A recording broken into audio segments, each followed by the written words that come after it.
Is it a myth that Michael Schumacher stopped his aspirations in the motorbikes because you were so quick? Because I think you were on the circuit a couple of times with him as well. Yeah, but I don't think it was for that he stopped, because he was better than me on motorbike. Okay. Über diesen legendären Mythos, dass Sebastien Loeb die Motorradambitionen von Michael Schumacher beendet hat, reden wir später noch in diesem Video.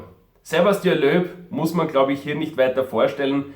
9-maliger Rallye-Rekordweltmeister und 48 Jahre alt, hat dieses Wochenende in Portimao sein DTM-Debüt hingelegt. Und was für eines! Nur 7 Zehntel hat er im ersten Qualifying auf die Pole Position verloren. Das ist für einen wie ihn, der wirklich ein Quereinsteiger in der DTM und in den GT3-Autos ist es eine sensationelle Leistung.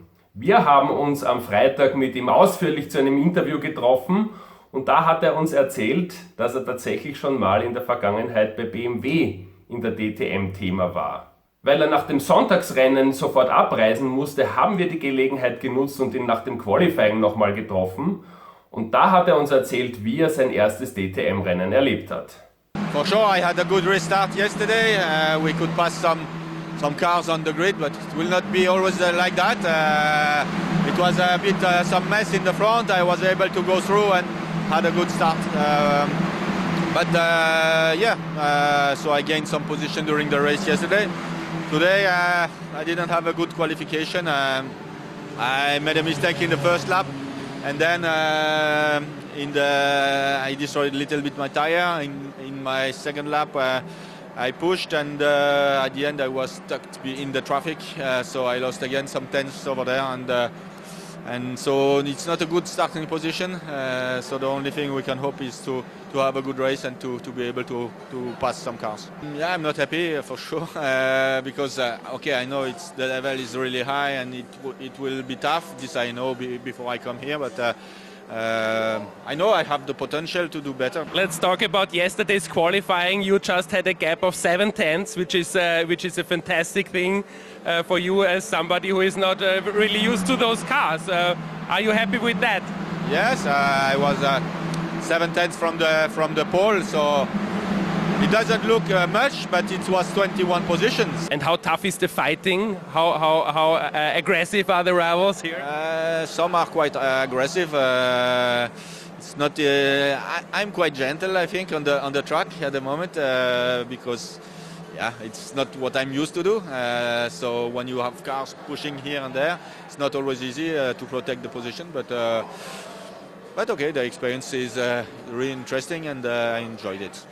Die Startplätze 21 und 27 und die Rennergebnisse 16 und 18 bei einem Feld von 29 DTM-Autos sind zwar beeindruckend, sie zeigen aber nicht wirklich, wie toll die Leistung von Sebastien Loeb in Portimao wirklich war. Das erfahrt man viel mehr, wenn man sich mit AF-Corse-Sportdirektor Ron Reichert unterhält. Und er war wirklich beeindruckt von der verbissenen, auch sehr unzufriedenen Herangehensweise von Loeb, der wirklich jeden Stein umgedreht hat und alles probiert hat, um irgendwie noch ein paar Zehntel herauszukitzeln. Also von einem reinen Spaß-Einsatz kann da definitiv nicht die Rede sein. Und Reichert war auch sehr beeindruckt von Sebastien Loebs Starts. Das war unglaublich für ihn, wie er antizipiert hat, was genau vor ihm passieren wird, wie er in die Lücken reingestochen ist und am Ende tatsächlich beim zweiten Restart 8 Positionen gut gemacht hat.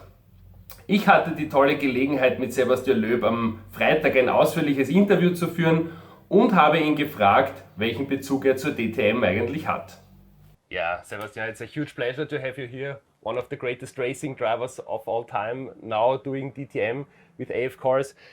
What was your first memory of DTM in your whole life? What was your connection to DTM? I didn't really have a connection, but I was born in Strasbourg, so it's close from Germany, and DTM was always quite famous. Even in France, we hear about it, and the cars were amazing, just very impressive.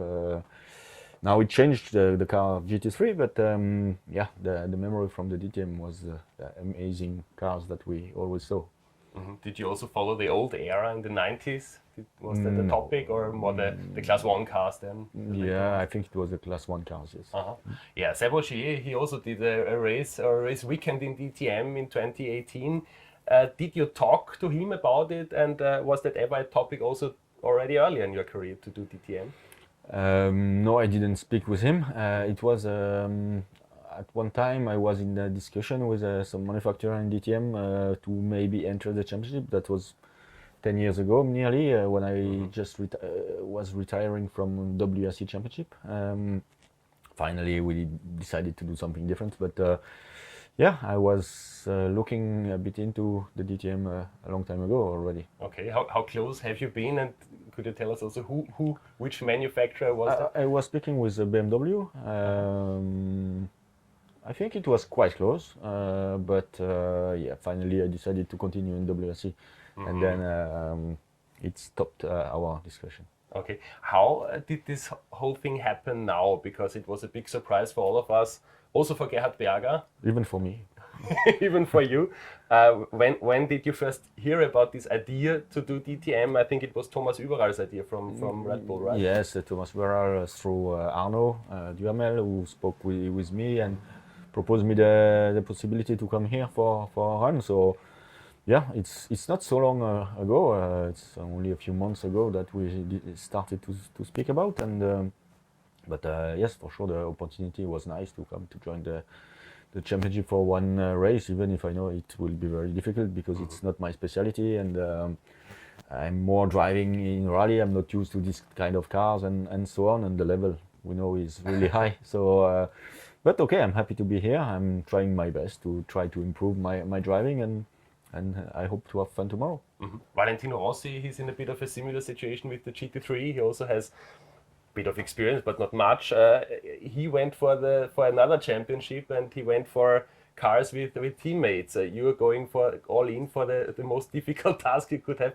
Did you ever hesitate in the beginning, or how did you react when you heard of this opportunity? Yes, I hesitated a little bit because I know it will be difficult to have a good result for me in this kind of race. But finally, I said, okay, I do my best. I will have fun. That's the main thing, and so I decided to come. Like Valentino in the past, in 2013, I was doing GT with the teammate in another championship also. So this one is very different. The race is really intense. So we will see. This is of course a vision for a journalist or also for the media. Could this ever be happening that you are driving DTM, Sebastien is driving DTM, and Valentino Rossi? Is that something where you think this would be an interesting thing, an interesting experiment maybe? Yes, but I'm not thinking for the other. I'm just here to do a round at the moment, so that's the plan. I will try to concentrate on this weekend, and for the rest, we'll see in the future. How did you prepare for all of this? I did a test in Spa, I did a test in Hockenheim, and now here. So that's my preparation. I try to analyze the data, try to understand what the differences are, because these cars with ABS is very different to drive. The driving style is very different from my natural driving, and so I have to try to forget 30 years of experience of driving and to change it completely. So that's not so easy. Is the ABS, is it the most difficult task for you? Is it the biggest challenge in these cars? It's a really good help. It makes it normally much easier, but you have to forget your automatism and to change your driving style. And I'm quite used to my driving style now since a long time. So I'm trying to understand how it works and trying to do my best.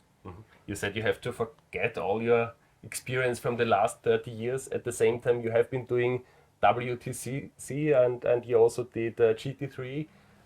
Yeah. Which is the biggest help from your past career now with these cars?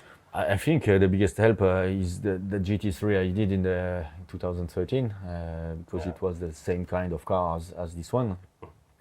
Touring car was very different. It's front wheel drive, no traction control, no ABS, nothing. So it's very different. But I think overall my whole experience of driving it can be helpful, but this is quite specific, and so I need to adapt my driving to it, and that's the most complicated at the moment. Did the cars, the GT3 cars, did they change, or does it feel very similar to what you're used to from the past? Well, I think for sure it's some evolution, but it still feels quite similar. How difficult was it under the circumstances? You had the tests, there was bad weather. and now you are having one day here, and it was also only in the evening, so it was also very limited time. How big of a challenge is that? Yeah, I know it's not easy. I'm the driver that needs the most of driving, I think, and I didn't have a lot, but I still had some drive yesterday and the day before, and I will have the pre-practice. So I need to understand things quickly, and that's what I'm trying to do. Yeah. Is the pressure high because, of course, the focus is fully on you, or is your approach to this that you're just having fun and you're in a state of your career when everything is a kind of an extra, is a bonus for you? Yeah, for me it's just fun. I for sure when I'm driving I'm doing my best, but I know it's not my specific drive. It's like you take a Formula One driver and you tell him to go for a WRC rally. It's very complicated. So. I know it's like this, and I will just have fun trying to do my best, and we'll see where we are at the end of the weekend. Mm-hmm. We don't have many drivers these days. It's a little bit of an old school approach also to have drivers that are doing many different disciplines. Is that something that you always have been also looking up to, or you liked? What? Drivers who are doing many different things at the same times, because we are living in times where most of racing drivers are specialists. Yes, exactly, but I'm still a specialist on rally, but I like motorsport overall, and my results in rally and my career makes that I have some opportunity to do something different, like racing, like rallycross, like bikes peak. I had a lot of different experiences, and because I like driving, so I like to discover new things, and now today I'm here. Will we see your somersault one day in DTM? In DTM, I don't think, because I do it only when I win, and I think I'm not so close to win, so maybe not. Yeah, you have been doing this gymnastics in your childhood. Maybe you have heard this question a lot of times, and maybe this is also a story that journalists want to write. But is this something that helps you now, and also with your senses? Maybe that in this time is in your childhood. Yeah, I know the question. You know the question. I don't know. I never tried to drive without doing the gymnastic before, so I cannot tell you if it helps or not. I think gymnastic overall is a good sport to help you to develop your skills with your body and to feel well in your balance and so on. But I don't know if it helps for driving or not. Mm-hmm. How do you experience the DTM surrounding here? I heard from Maxi Götz, the champion. He said he gave you the advice to stay away from the gravel. How do you experience the people here and the event? Yeah, at the moment we're just entering in the event. The atmosphere seems to be good. I know the drivers are really rivals between them, and so the fight will be quite intense, I think, in the races. But yes, atmosphere is nice, and I'm just here to discover. It's good weather, so it should be a good weekend. You've been doing a lot of things. You've been successful in rally raid already. Of course, your rally success, everybody knows it. You've been going with the motorbikes as well. You've been doing Formula One. You had this test as well. You've been doing WTCC.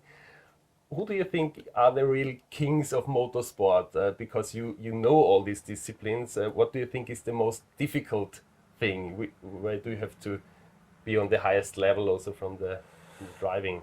I think every discipline is very different. So every time you need to focus on some different way of approaching the races. Like Dakar is very different from WRC and is very different from racing.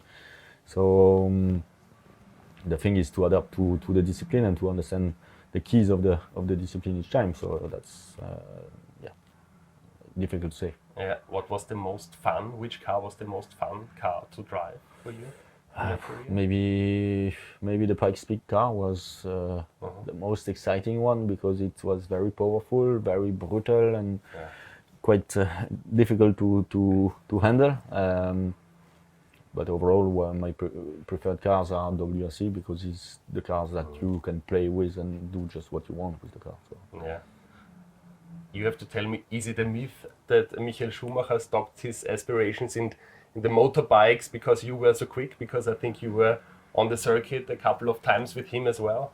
Yeah, but I don't think it was for that he stopped because he was better than me on motorbike. Okay.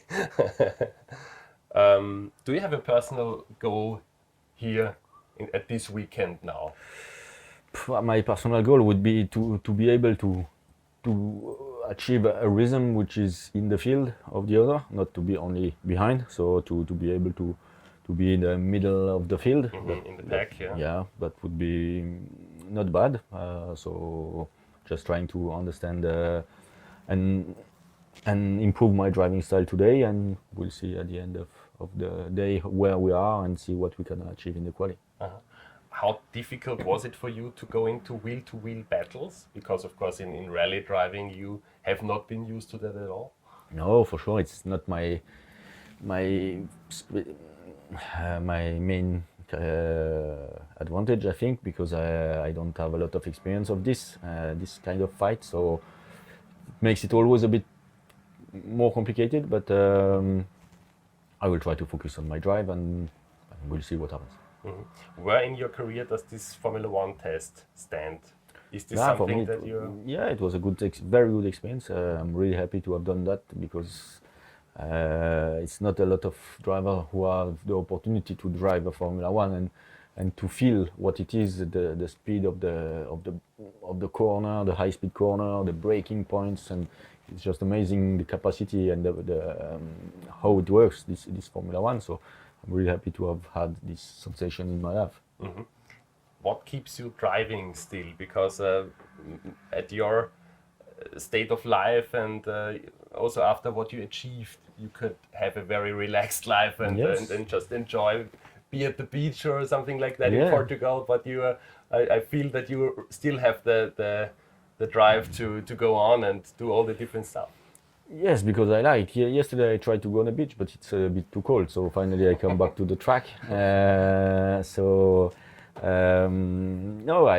for sure I can have time, and it's what I try to do. Also, I don't do a full WRC championship, or I just finally at the end I do cross country, WRC, Xtreme, and now here I'm at the DTM. So it's quite busy, but still I try to manage my free time and to have a bit more time at home. Mm-hmm. This year maybe I do a bit too much, so maybe next year I do a bit less. We will see.